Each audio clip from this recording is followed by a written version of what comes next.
حاضرین و سامعین، جمعۃ المبارک کی نشستیں اور گزشتہ چند ہفتوں سے ہم حضور سیدنا شیخ عبدالقادر جیلانی رضی اللہ تعالی عنہ آپ کے مبارک ذکر سے ہم اپنے قلوب کو، اپنے اذہان کو، اپنے افکار کو منور کر رہے ہیں۔ تو آج کی جو نشست ہے تو یہ بھی سابقہ جو ہماری گفتگو ہے اسی کا ایک تسلسل ہے کہ آپ رضی اللہ تعالی عنہ آپ کی سیرت کے اوپر، آپ کے مقام کے اوپر، آپ کے اخلاق کے اوپر بات ہوئی ہے 3 نشستوں کے اندر، اور آج انشاءاللہ تعالی حضرت غوث پاک رضی اللہ تعالی عنہ آپ کا جو علمی مقام ہے اس علمی مقام کے اوپر ہم گفتگو کریں گے۔ آپ کے جو صاحبزادے ہیں حضرت غوث پاک رضی اللہ تعالی عنہ، آپ کے جو صاحبزادے ہیں ان بیٹوں میں سے ایک صاحبزادے ہیں جن کا نام عبد الوہاب ہے۔ آپ فرماتے ہیں کہ میرے والد ماجد حضرت سیدنا شیخ عبدالقادر جیلانی رضی اللہ تعالی عنہ آپ ہفتے کے اندر 3 دفعہ واعظ و نصیحت فرمایا کرتے تھے۔ 3 دفعہ فرما، 2 دفعہ اپنے مدرسے کے اندر، آپ کا جو مدرسہ تھا اس مدرسے کے اندر 2 دفعہ، ایک جمعے کی صبح کو اور ایک منگل کی شب کو، منگل کی رات اور جمعے کی شب، جمعے کی صبح اور منگل کی رات، یہ آپ اپنے مدرسے کے اندر گفتگو فرمایا کرتے تھے، اور بدھ کی صبح کو اپنے مہمان خانے کے اندر گفتگو فرمایا کرتے تھے۔ لوگوں کو آپ واعظ و نصیحت کرتے تھے۔ یہ آپ اس طرح کرتے تھے کہ ہفتے کے اندر 3 دفعہ آپ واعظ فرمایا کرتے تھے۔ اور آپ کی پھر آگے لکھتے ہیں کہ آپ کا جو واعظ ہے، آپ کی جو گفتگو تھی اس کے اندر بیٹھنے والے لوگ کون تھے؟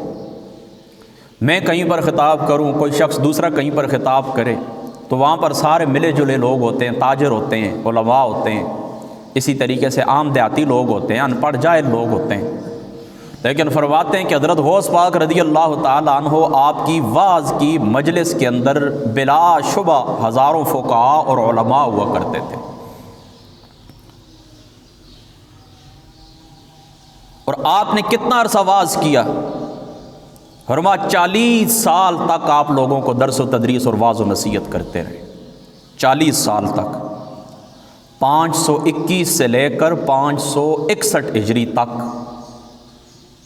40 سال متواتر حضرت غوث پاک رضی اللہ تعالی عنہ آپ واعظ و نصیحت فرماتے رہے۔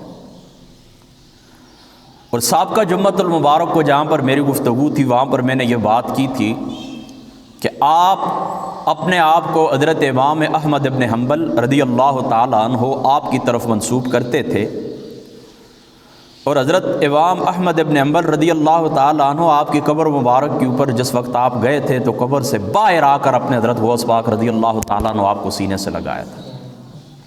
یہ انشاءاللہ تعالی پھر کبھی زندگی رہی وہ چونکہ اس طرف پھر آئیں گے۔ تو آپ اس طرح کرتے تھے کہ جو فتویٰ دیتے تھے تو وہ فتویٰ دیتے تھے امام احمد ابن حنبل اور امام شافعی صاحب رحمۃ اللہ تعالی علیہ آپ کی فقہ کے اوپر۔ جس طرح ہم فتویٰ لکھتے ہیں، ہم احناف ہیں، تو حضرت امام اعظم ابو حنیفہ رضی اللہ تعالی عنہ آپ کی فقہ کے اوپر ہم فروعی مسائل کے اندر فتویٰ دیتے ہیں، تو حضرت غوث پاک رضی اللہ تعالی عنہ آپ امام احمد ابن حنبل اور امام شافعی کی اور اسی طرح اپنے اجتہاد سے فتویٰ دیا کرتے تھے، چونکہ آپ مجتہد تھے، فقہاء کے امام تھے، فقہاء کے علماء کے محدثین کے سردار تھے، اور آپ نے فتویٰ کتنا عرصے دیا؟ فتویٰ دینے کی آپ کی جو مدت ہے وہ کتنی ہے؟ فرماتے ہیں 33 سال۔ بس یہ بات آپ ذہن کے اندر رکھ لیں، 40 سال تک آپ درس و تدریس کرتے رہے، یعنی واعظ و نصیحت کرتے رہے، اور 33 سال تک متواتر آپ کیا کرتے رہے؟ فتویٰ لکھتے رہے۔ یہ حضرت غوث پاک رضی اللہ تعالیٰ عنہ آپ کا علمی مقام ہے، آپ اس کو سمجھنے کی کوشش کریں۔ میں اگر چاہوں تو آپ کو آپ کی کرامات بھی سنا سکتا ہوں، کہ آپ کس طرح پانی کے اوپر کس طرح چلے، تخت کے اوپر کس طرح چلے، ہوا کے اوپر کس طرح اڑے، لیکن آپ کا علمی مقام یہ، آپ اس کو سمجھیں کہ 33 سال تک حضرت غوث پاک رضی اللہ تعالیٰ عنہ آپ فتویٰ دیتے رہے، 528 سے لے کر 561 تک 33 سال آپ فتویٰ دیتے رہے، اور 2 شخص آپس میں بھائی تھے، وہ حضرت غوث پاک رضی اللہ تعالیٰ عنہ آپ کی مجلس کے اندر قرات کیا کرتے تھے، اور کبھی کبھی مسعود ہاشمی رحمۃ اللہ تعالیٰ علیہ وہ آپ کی مجلس کے اندر قرات کیا کرتے تھے، قرآن پاک کی تلاوت کیے کرتے تھے، اور فرماتے ہیں اکثر آپ کی مجلس کے اندر 2 یا 3 افراد دنیا سے رخصت ہو جایا کرتے تھے۔ آپ کی گفتگو کا اثر کیسا تھا کہ 2 یا 3 افراد اللہ تعالیٰ کے خوف سے ان کے دل دک دک کرنا شروع کر دیتے تھے، اور وہ چلے جاتے تھے، ان کے دل ہی پھٹ جاتے تھے، مر جاتے تھے، آپ کے جنازے اٹھتے تھے آپ کی مجلس سے۔ اب اگلی بات سنیں، فرما آپ کی مجلس کے اندر آپ کی تقریر لکھنے کے لیے 400 لوگ محدثین 400 دوات اور قلم لے کر بیٹھا کرتے تھے۔ 400 افراد کیا کرتے تھے حضرت غوث پاک کی مجلس کے اندر، یعنی باقی جو ہزاروں کا مجمع ہوتا تھا وہ تو سننے کے لیے ہوتا تھا، صرف 400 ٹاپ کے چوٹی کے محدثین آپ کی مجلس کے اندر بیٹھتے تھے، اور ان کا کام کیا ہوتا تھا؟ حضرت غوث پاک رضی اللہ تعالیٰ عنہ کی گفتگو لکھنا۔ آپ جو درس دیا کرتے تھے اس درس کو لکھا کرتے تھے، املا کیا کرتے تھے۔ خود سوچیں آپ اس بات کو کہ جس شخصیت کی مجلس کے اندر 400 چوٹی کے محدثین صرف درس لکھنے کے لیے موجود ہوں، اس بندے کو اللہ تعالیٰ کی ذات اقدس نے کتنا علمی مقام عطا فرمایا۔ آپ کے اور ہمارے مرشد گرامی حضور سیدنا پیر مہر علی شاہ صاحب رضی اللہ تعالیٰ عنہ آپ نے لکھا ہے، آپ فرماتے ہیں ان کے جو والد تھے نا علی عرب، کن کے؟ حضرت محی الدین ابن عربی کے، تو یہ گئے تھے نا آپ کی مجلس کے اندر، حضرت غوث پاک کی مجلس کے اندر، تو آپ نے فرمایا کہ اس طرح میری کوئی اولاد نہیں ہے، تو آپ دعا کریں اللہ تعالیٰ مجھے اولاد عطا فرما دے۔ تو آپ نے فرمایا تیرے نصیب کے اندر اولاد نہیں ہے۔ یہ اللہ تعالیٰ کے جو ولی ہوتے ہیں لوح محفوظ کے اندر ان کی نظریں پتلی، ان کی آنکھوں کی پتلی وہاں پر لگی ہوتی ہے۔ فرمایا تیرے نصیب کے اندر اولاد نہیں ہے، بہرحال میری پشت کے اندر ایک بیٹا موجود ہے، تم اس طرح کرو اپنی پشت میری پشت کے ساتھ ملاؤ۔ جب آپ نے پشت ملائی تو یہ محی الدین ابن عربی رضی اللہ تعالیٰ عنہ، یہ حضرت غوث پاک رضی اللہ تعالیٰ عنہ آپ کی پشت سے منتقل ہو گئے علی عرب کی پشت کے اندر، پھر دنیا کے اندر آئے، اور وَآتَيْنَاهُ مِن لَّدُنَّا عِلْمًا، اس تک آپ نے قرآن پاک کی تفسیر لکھی ہے، اور 400 جلدیں آپ نے مکمل فرما دی ہیں۔ حضرت محی الدین ابن عربی نے قرآن کی تفسیر لکھی ہے، اور کیا کیا ہے؟ 400 جلدیں کہاں پر مکمل ہوئی ہیں؟ 16ویں پارے تک، وَآتَيْنَاهُ مِن لَّدُنَّا عِلْمًا، اس مقام تک 400 جلدیں مکمل ہو گئی ہیں۔ تو دیکھیں نا، جس شخص کی مانوی اولاد اس کا یہ مقام ہے، تو خود سوچے حضرت غوث پاک کے علمی مقام تک کون پہنچ سکتا ہے؟ آپ کو اللہ تعالیٰ نے کتنی شان اور کتنی عظمت عطا فرمائی تھی۔ آج پتہ ہے کیا، میں کسی سے نہ ناراض ہوں اور نہ کسی کے اوپر میرا کوئی، دیکھیں لوگ ہمیں کہتے ہیں ہمارے پیر صاحب ہیں، آپ ان کی عزت کریں، آپ ان کا احترام کریں۔ میں کہتا ہوں بالکل کرتے ہیں، چہرے کے اوپر داڑھی ہے، جبہ کبہ بھی ہے، سفید لباس بھی ہے، لیکن آپ مجھے اپنے پیروں کا کچھ کام بھی تو بتائیں، کیا کیا ہے ان لوگوں نے؟ کوئی قرآن کی تفسیر لکھی ہے تو آپ ہمیں بتائیں۔ دیکھیں موجودہ دور کے جو فتنے اٹھے ہیں، فتنوں کا مقابلہ کیا ہے تب آپ ہمیں بتائیں۔ حدیث پاک کی کوئی خدمت کی ہے، کوئی درس و تدریس کیا ہے تب ہمیں بتائیں۔ جب کچھ نہیں کیا کس بات کی ہم عزت کریں؟ ہم نے جن ہاتھوں کے اندر ہاتھ دیا ہے تو ان سے اللہ تعالیٰ کی ذات اقدس نے عالمگیر فتنوں کو دور کیا ہے۔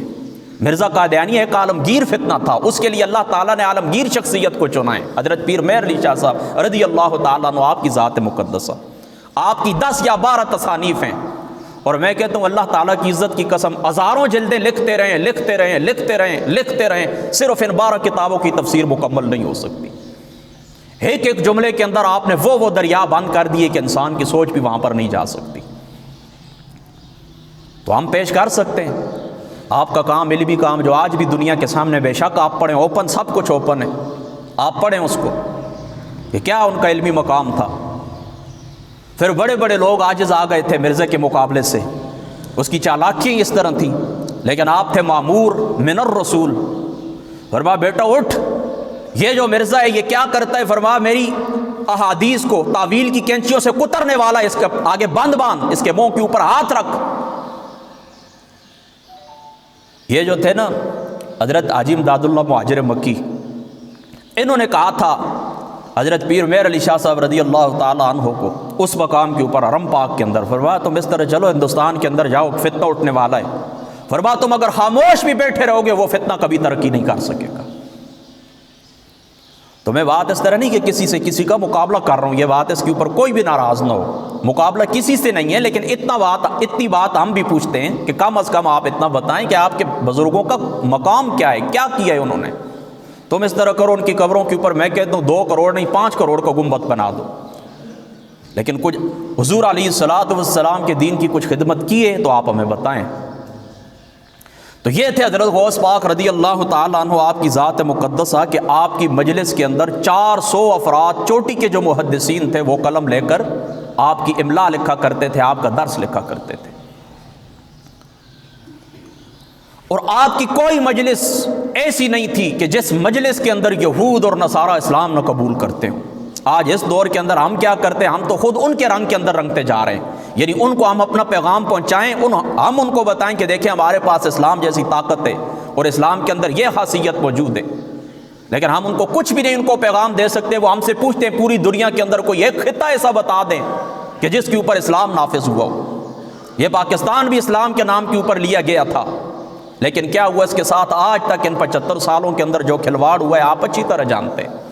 اس وقت روئے زمین کے اوپر ایک خطہ بھی ایسا نہیں ہے، 1 انچ زمین بھی ہم نہیں دکھا سکتے کہ جہاں پر اسلام نافذ ہو۔ تو اگر اس ملک کے اندر اسلام نافذ ہو جاتا، اسلامی معیشت نافذ ہو جاتی، یہ سودی نظام گندا نظام ختم ہو جاتا، پھر ہم دنیا کو دعوت دیتے کہ آؤ یہ دیکھو یہ اسلام، یہ اسلامی معیشت، یہ اسلامی فکر، یہ اسلامی نظام، یہ ہے دین مصطفیٰ کی برکات، تو پھر اس طرح وہ ہماری دعوت قبول کرتے۔ تو جب ہم خود کیا ہے عمل سے بے عمل ہیں، ہم گفتار کے غازی ہیں، گفتگو کرتے ہیں، بڑی لمبی لمبی تقریریں کرتے ہیں، لیکن عمل کا نشان بھی نہیں ہے، تو پھر کیا ہمارا نتیجہ کیا نکلا؟ ہم بھی، ہماری اولادیں بھی اس تہذیب کے اندر رنگتی جا رہی ہیں۔ لیکن اپنے اسلاف کی فکر کو دیکھو، اپنے اسلاف کے اس نظام کو دیکھو، خدا کے فضل کو دیکھو، یہ لوگ کیسے لوگ تھے۔ فرماتے ہیں یہ قلائد الجواہر کے اندر واضح طور کے اوپر موجود ہے، یہ شیخ عمر کا بیان فرماتے ہیں، اللہ کی عزت کی قسم کوئی مجلس حضرت غوث پاک کی ایسی نہیں تھی یہاں پر یہود و نصارہ اسلام قبول نہ کرتے ہوں، یا کوئی ڈاکو بدبخت بدعقیدہ لوگ آ کر حضرت غوث پاک کے ہاتھ کے اوپر تائب ہو کر اسلام والی اسلامی زندگی گزارتے تھے۔ یعنی یہود و نصارہ اسلام بھی قبول کرتے تھے، اور جو بے عمل لوگ ہوتے تھے وہ کیا کرتے تھے؟ بدعملی سے توبہ کر لیا کرتے تھے۔ فرمایا ایک راہب کھڑا ہوا جس کا نام تھا سنان، وہ کھڑا ہوا تو اس نے بیان کیا کہ میں یمن کا رہنے والا ہوں، یمن کے اندر میری رہائش ہے۔ تو فرمایا میرے دل کے اندر ارادہ ہوا کہ میں اسلام قبول کر لوں۔ پھر یہ ارادہ پکا ہو گیا، یعنی پہلے تو صرف خیال آیا نا، پھر خیال سے آگے ترقی کرتے کرتے میرے دل کے اندر یہ بات مضبوط ہو گئی کہ اب میں اسلام قبول کروں۔ تو پھر میں نے سوچا، چونکہ وہ عیسائی تھا، یمن کا رہنے والا عیسائی تھا، اس نے کہا کہ میں کس کے ہاتھ کے اوپر اسلام قبول کروں؟ فرمایا یہ سوال ذہن کے اندر پیدا ہوا ہے، کس کے ہاتھ کے اوپر اسلام قبول کروں؟ اب دیکھیں غور کر دیں، وہ کہتے ہیں میری آنکھ لگ گئی، خواب کے اندر میں دیکھتا ہوں کہ حضرت عیسیٰ علیہ السلام تشریف لائے ہیں، حضرت عیسیٰ علیہ السلام تشریف لائے ہیں۔ آپ نے حضرت عیسیٰ علیہ السلام نے مجھے حکم دیا کہ تم جاؤ شیخ عبد القادر جیلانی کے ہاتھ کے اوپر کلمہ پڑھو، کیوں کہ اس وقت روح زمین کے اوپر ان سے افضل کائنات کے اندر کوئی شخص موجود ہی نہیں ہے۔ یہ آپ کے غوث پاک رضی اللہ تعالی عنہ آپ کے حق کے اندر حضرت عیسیٰ کی گواہی علیہ السلام جو اولو العزم پیغمبر ہیں، رسول ہیں، شانوں والے، عظمتوں والے، رفتوں والے، روح اللہ، اللہ تعالیٰ کی روح، جن کو اللہ تعالیٰ نے کلمہ کن سے پیدا فرمایا، جن کی ماں کی عظمت بھی آپ کے اوپر ظاہر ہے اور جن کی اپنی ذاتی عظمت بھی آپ کے اوپر ظاہر ہے۔ فرمایا انہوں نے اس طرح کیا کہ مجھے خواب کے اندر آ کر اشارہ کیا کہ روح زمین کے اوپر سب سے افضل کوئی شخصیت ہے تو وہ حضرت غوث پاک رضی اللہ تعالیٰ عنہ آپ کی ذات ہے۔ اسی طرح کہتے ہیں کہ ایک دفعہ 13 شخص ہمارے پاس آ گئے، 13 بندے ہمارے پاس آئے اور کہنے لگے کہ ہم نصارہ ہیں، یعنی نصرانی ہیں، عرب کے نصارہ ہیں ہم۔ تو فرماتے ہیں کہ ہم اسی کوشش کے اندر تھے کہ ہم اسلام قبول کریں، لیکن یہاں پر بھی یہی مسئلہ تھا کہ کہاں پر اسلام قبول کریں۔ فرمایا غیب سے آواز آئی، غیب سے آواز آئی، فرمایا جاؤ شیخ عبد القادر جیلانی کے پاس، ان کے ہاتھ کے اوپر اسلام قبول کرو۔ وہ کیا کریں گے؟ فرمایا تمہارے دل کو نور ایمان سے بھر دیں گے۔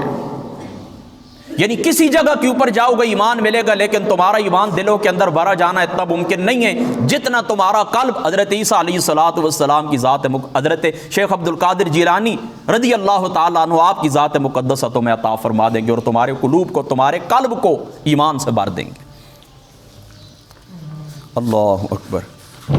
تو دوستو یہ بات آپ کو اچھے طریقے سے معلوم ہو گئی کہ آپ کا علمی مقام کیا تھا اور اللہ تعالیٰ کی ذات اقدس نے آپ کو کیا شان عطا فرمائی تھی۔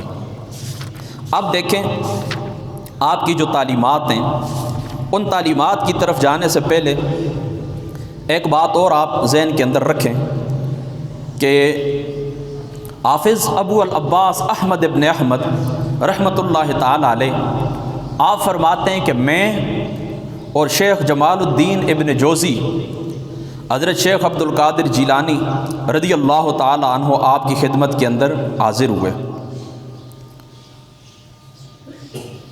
آپ کی خدمت کے اندر ہم حاضر ہوئے تو اس وقت کیا تھا، میں آپ کو پہلے بھی بتا چکا ہوں کہ آپ کا درس کا جو طریقہ تھا، آپ اس طرح کرتے تھے کہ ایک قاری قرآن اس طرح کھڑا ہو جاتا تھا، اس طرح آپ کے ممبر کے ساتھ، تو وہ قرآن کی تلاوت کرتا، پھر حضرت غوث پاک رضی اللہ تعالیٰ عنہ آپ اس کی تفسیر بیان فرماتے۔ آپ کا یہ طریقہ تھا۔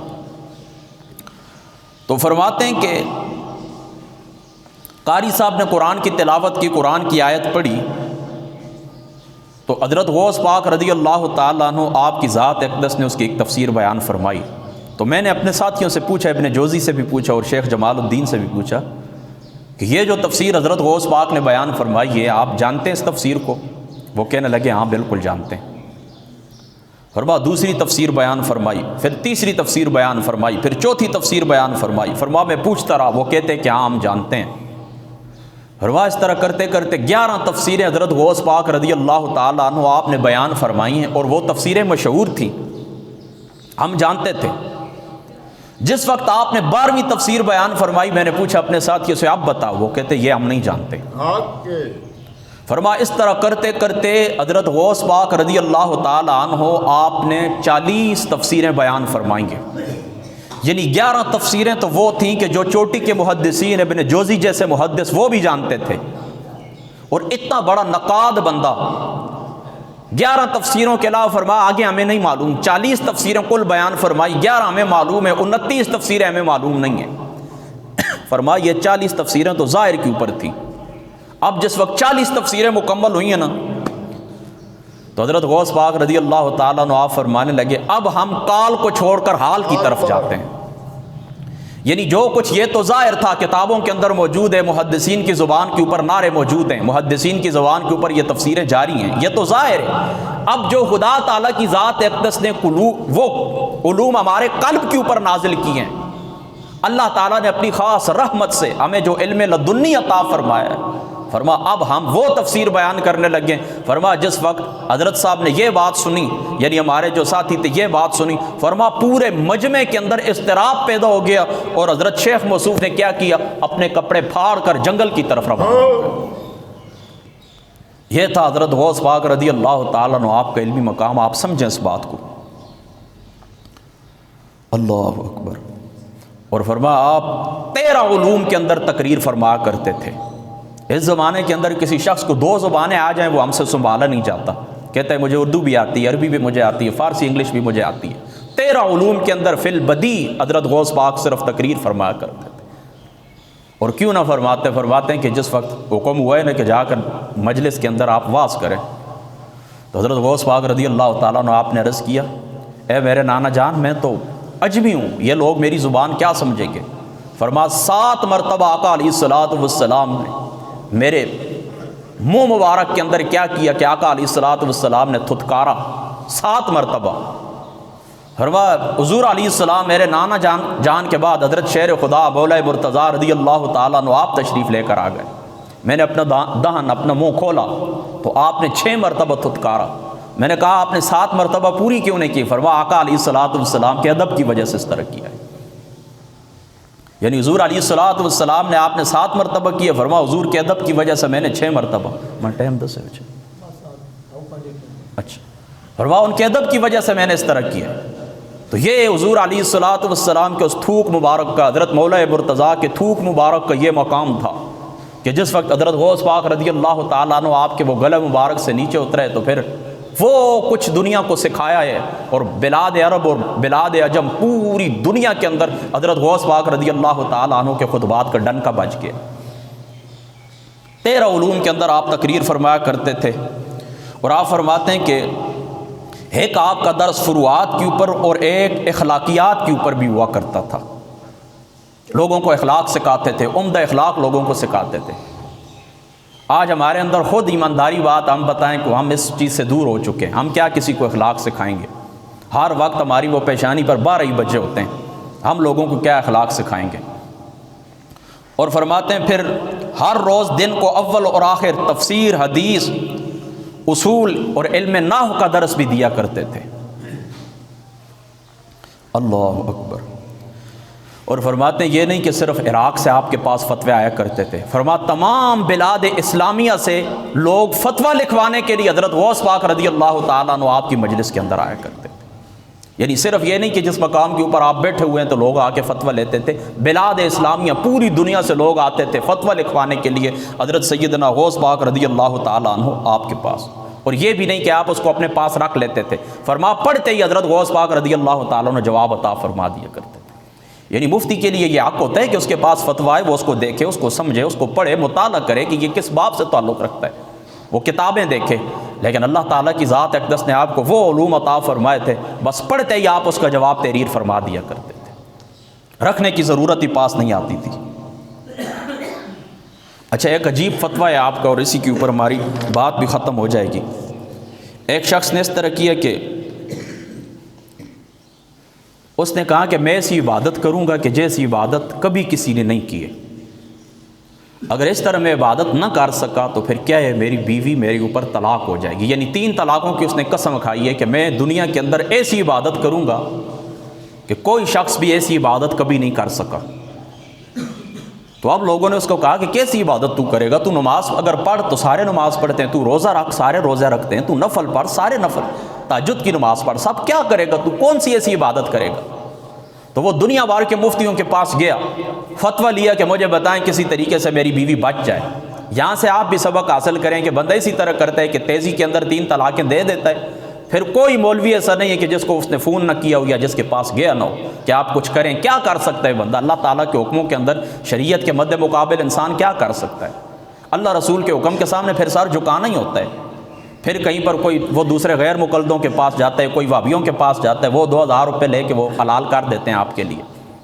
تو اس چیز سے پرہیز کیا کریں، جو طریقہ ہے اس کے مطابق ایک طور کے اندر ایک طلاق دینا اگر ممکن ہو ٹھیک ہے، اگر آپ سمجھتے ہیں بات بن گئی ہے تو الحمدللہ، نہیں تو پھر اس طرح کرتے کرتے ساتھ انسان کو سوچ سمجھ کا موقع ملتا رہتا ہے۔ نہیں تو باقی میں پچھلے جمعہ کو یہ بیان کر چکا ہوں، حدیث پاک کے اندر یہ آتا ہے کہ 3 بندے ایسے جن کی اللہ تعالیٰ دعا قبول نہیں کرتا، ان میں سے ایک وہ بندہ بھی ہے کہ جس کے گھر کے اندر بد اخلاق بیوی موجود ہو اور وہ اس کو طلاق نہ دے۔ تو یہ اس نے اس طرح کیا، کہا کہ میں ایسی عبادت کروں گا روئے زمین کے اوپر کسی نے نہ کی ہو، اگر ایسا نہ میں نہ کر سکا تو پھر میری بیوی میرے اوپر طلاق ہے۔ تو جب ناکام ہو گیا تو حضرت غوث پاک رضی اللہ تعالیٰ عنہ آپ کی خدمت کے اندر آئے، آپ کی خدمت کے اندر آیا تو آپ نے بغیر کچھ تفکر کیے، بغیر کچھ سوچے آپ نے فرمایا کہ تم اس طرح کرو، کعبہ شریف کے اندر چلے جاؤ، وہاں پر جو لوگ طواف کرنے والے ہیں نا ان کو ہٹا دو تھوڑی دیر کے لیے، اور جس وقت بالکل کوئی بندہ بھی موجود نہ ہو تو آپ کعبے کا طواف کریں۔ تو یہ روئے زمین کے اوپر ایسی عبادت ہے جو آج تک کوئی نہیں کر سکا۔ یعنی دیکھیں نا، کعبہ شریف طواف کرنے کے لیے اس زمانے کے اندر یا جس وقت آپ جائیں اللہ تعالیٰ کا گھر ہے، ہر وقت طواف ہوتا ہے۔ تو آج تک تن و تنہا کوئی اس طرح نہیں کر سکا۔ آپ کی بھی اگر خواہش ہو کہ سارے لوگ ہٹ جائیں، میں اکیلا اس طرح کروں، اللہ کے گھر کا طواف کروں، تو یہ ایک انوکھی عبادت ہے۔ تو فرمایا کہ اسی طرح یہ ہو سکتا ہے۔ اس زمانے کے اندر آپ کو معلوم ہے کہ موجودہ دور کی طرح رش نہیں ہوتا تھا، تو وہ گئے، پھر جو لوگ طواف کر رہے تھے ان کو دور کر کے پھر اس نے طواف کیے۔ اس طرح آپ کی اس شخص کی بیوی بچی ہے۔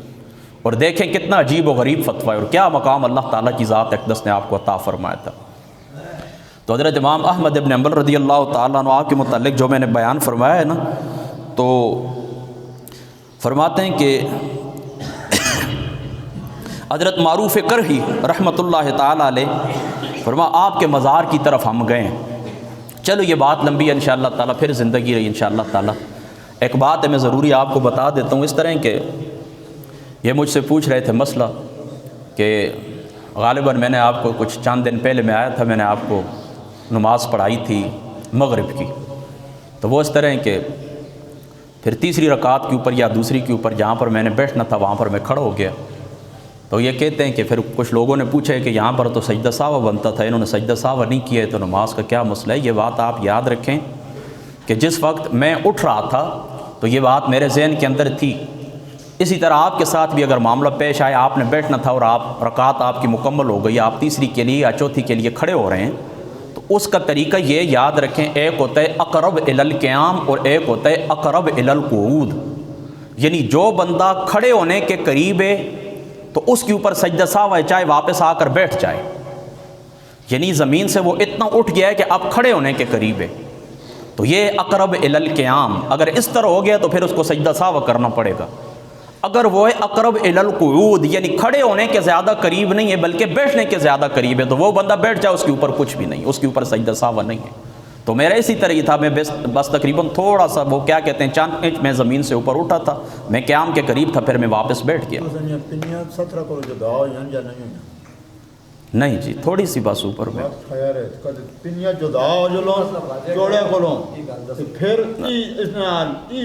بس یہی ہے کہ بات جو انہوں نے کی ہے یا میں کر رہا ہوں ہے کہ بس قیام کے قریب پہنچ جاؤں تو بس آپ سمجھیں کہ پھر اس طرح سجدہ سہو ہے، اگر اقرب الی السجود ہوں تو پھر کوئی بات بھی نہیں۔